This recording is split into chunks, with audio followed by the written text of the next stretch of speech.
And I should say before I end that the last battle that Sparks fought, age 76, is one that is very controversial in this country. In 1994, he was at his grandmother's funeral, and he learned that his grandson had been killed in a drive-by shooting in Denver. He had twin grandsons. Actually, they both lived with him when his daughter had divorced for a while. So he was very close to these two teenagers. His grandson was 16, was shot in the back of the head by a drive-by shooting. And Sparks was at his own mother's funeral when he found out that his grandson had been killed. I should say that Sparks was a general, commander of the Colorado National Guard, a Supreme Court justice in Colorado, fantastic lawyer, an environmental campaigner, went after corporate corruption, you name it. And he decided that he wasn't going to just let this pass by, he wasn't going to just breathe. And I found a letter that he sent to his best friend, that his best friend gave me. It said, "This will be my last battle." So he decided to change the gun laws in Colorado.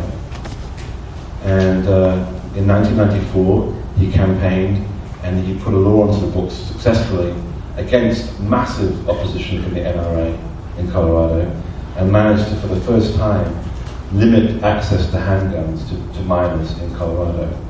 Before the law that he passed, you could be a 12-year-old and walk into a school with a handgun and it was legal.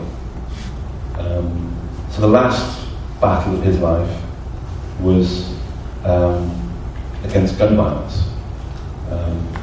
He was a man that knew real violence. In fact, more Americans have been killed by gun violence in this country than any foreign war. In fact, more than the Civil War.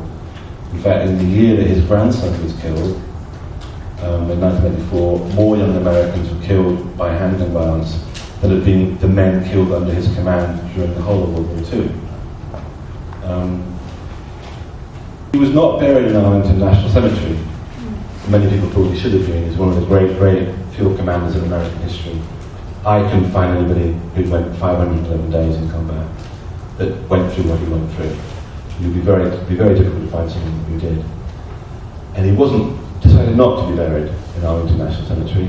He's in fact buried in a rather nondescript graveyard in Denver, which he made his home, and is buried beside his grandson, who was killed in the drive-by shooting.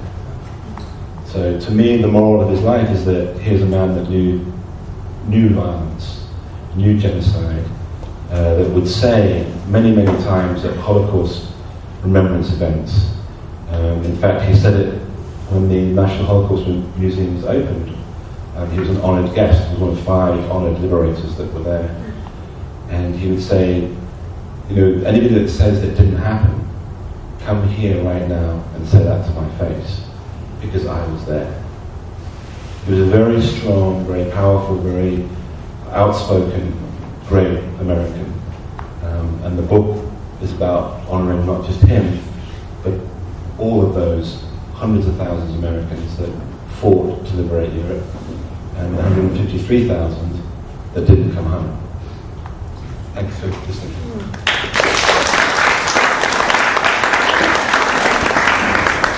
So if you have any questions,